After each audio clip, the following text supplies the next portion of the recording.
예수님의 이 공생의 후반부에는 계속해서 이 바리새인들과 부딪히는 이 모습을 우리가 볼 수가 있습니다. 그래서 바리새인들과 연일 계속되는 이 논쟁이 이어지고 있습니다.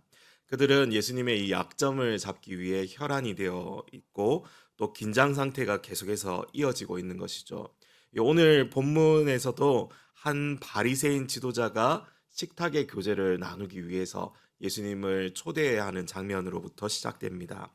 우리 1절에 보시면 그들이 엿보고 있었다라는 장면이 나오는데 이 식사하는 곳에는 이미 다른 바리새인들도 동석해 있었음을 알 수가 있습니다. 그들이 예수님을 엿보았다고 합니다. 그때 마침 우연인 것처럼 식사를 하시려는 예수님 앞에 수종병이 든 한 사람이 그곳에 있었습니다.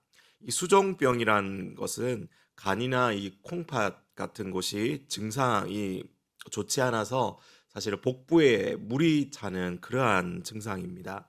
그래서 뭐 물이 차서 이렇게 배가 불러오기도 하고 그렇게 되겠죠.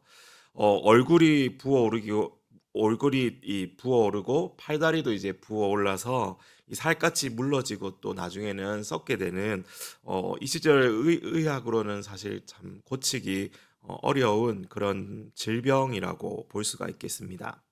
바리새인 지도자와 식사를 하는 곳에 갑자기 왜 이 수종병 든 사람이 그곳에 있었는지는 모르겠습니다. 2절을 보시면 지금 예수님 앞에 있었다라고 말씀하고 있죠. 정황상 이 예수님께 어쩌면 올무를 씌우기 위해서 일부러 꾸며놓은 일일 수도 있습니다. 그렇게 이제 해석하는 이 신학자들도 있습니다. 그들은 예수님께서 어떻게 하시려는가 지켜보고 있기도 합니다. 예수님께서는 상황을 아셨는지 이 환자가 아닌 엿보고 있었던 바리새인과 율법 교사들에게 이렇게 질문하시죠. 우리 3절 말씀 우리 같이 읽어보겠습니다. 예수께서 대답하여 율법 교사들과 바리새인들에게 이르시되 안식일에 병 고쳐주는 것이 합당하냐 아니하냐. 안식일에 병을 고쳐주는 것이 합당한지 합당하지 않는지 예수님께서는 그들에게 이렇게 질문합니다. 안식일에 병 고쳐주는 것이 합당하냐? 이 말을 직역해 보면은 안식일에 병 고쳐주는 것이 율법적이냐라는 이 의미를 가지고 있습니다. 직역을 하면 그렇게 됩니다. 사실 오늘 본문 앞에 있는 누가복음 13장에도 비슷한 사건이 있었지 않습니까?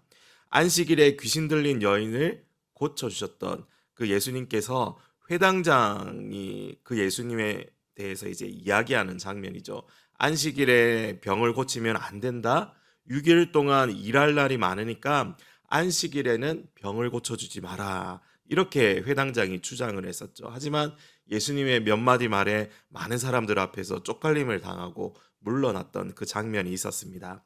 그런데 이번에도 마침 안식일이었고 마침 병자가 눈앞에 있었고 그게 함정이든 아니든 예수님의 능력에 대한 시험이든 아니든 그들에게 예수님은 직접적으로 질문을 하십니다.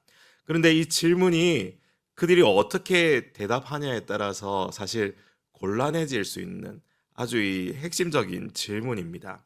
안식일에 병을 고치는 게 합당하냐고 대답한다면 자신들이 주장하던 율법을 정면으로 부인하는 것이 될 겁니다. 이들이 이때까지 주장해왔던 그들이 가지고 있었던 그 조상들로부터 물려받은 그 관습, 회당장이랑 똑같은 거죠. 그러니까 이 자신들의 그 율법적인 견해, 입장이 곤란해지게 되는 겁니다. 그런데 반면에 반대로 아니다라고 대답하면 다시 한번 이들은 몰인정한 사람, 그러니까 사랑이 없는 사람이 되고 또 부끄러움을 당하게 될 것입니다. 결국 예수님을 시험하고 비난할 거리를 찾으려던 그들은 어떻게 됩니까? 침묵에 빠지게 됩니다. 대답할 수가 없었죠. 이래도 안 되고 저래도 안 되니까. 질문 앞에서 아무 말도 못하고 잠잠했다라고 말씀하고 있습니다.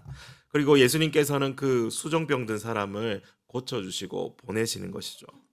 병든 자의 고통과 아픔, 병을 가지고 살아가야만 했던 그 불편함에 대한 어떤 관심도 없었던 이 사람들, 그들이 지금 예수님 앞에 앉아 있었던 것입니다.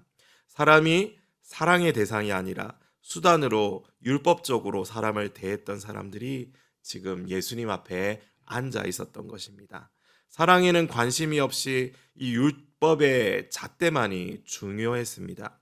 율법을 가지고 남의 행실을 엿보며 정죄할 기회를 찾고 있던 바리새인들의 모습은 결코 우리 공동체 가운데 있어서는 안 되는 모습일 것입니다. 하나님께서는 이 공의와 정의로 우리를 다스리십니다. 모두가 죄인된 우리의 공동체는 그 속에서도 어떻게 해야 합니까? 사랑과 자비와 이 용서가 분명히 넘쳐나야 하는 것이 또한 우리의 모습이어야 하겠습니다. 로마서 5장 20절에는 그러나 죄가 더한 곳에 은혜가 더욱 넘쳐났다라고 고백하고 있습니다. 또 1만 달란트 빚진 자와 100 데나리온 빚진 자의 이야기와 같이 구원받은 하나님의 백성 가운데는 정죄가 아니라 은혜가 넘쳐나야 합니다. 그것이 하나님의 마음을 헤아리는 자가 마땅히 해야 할 행실인 것입니다. 세상 속에 살아가는 그리스도인은 언제나 세상의 방식에 부딪히기 때문에 우리의 마음에는 어떠한 방식으로 살아가야 할지 고민이 될 때가 사실 많이 있습니다. 그러나 우리 그리스도인은 분명한 이 해답이 있습니다. 바로 우리는 하나님을 기쁘시게 하는 삶을 살아야 하는 것입니다. 하나님을 기쁘시게 하는 삶을 살기 위해 하나님께 받은 그 은혜를 우리는 흘려보내고 또 정죄하는 자가 아니라 아픔을 돌보는 자가 되어야 할 줄 믿습니다. 사랑은 허다한 죄를 덮습니다. 이 사랑으로서 서로를 바라본다면 분명 하나님께서 우리 공동체를 기뻐하시고 또 귀하게 보실 것입니다. 그러나 반대로 율법으로 정죄하는 눈을 가지고 우리가 살아간다면 분열과 다툼으로 점철되게 될 것입니다. 사랑하는 영가족 여러분, 오늘 하루도 예수님의 모습을 우리가 함께 기억하고 묵상하면서 주님의 뜻이 무엇인지 분별하면서 하나님의 가족인 우리 교회 공동체 한 사람 한 사람을 더욱 귀하게 여기며 사랑의 눈으로 바라보며 기도할 수 있는 우리 모두가 되기를 소원합니다. 그래서 오늘 하루도 하나님을 기쁘시게 하며 주님께 찬양과 영광 올려드리는 우리 세종항 모든 식구들 되기를 간절히 소망합니다.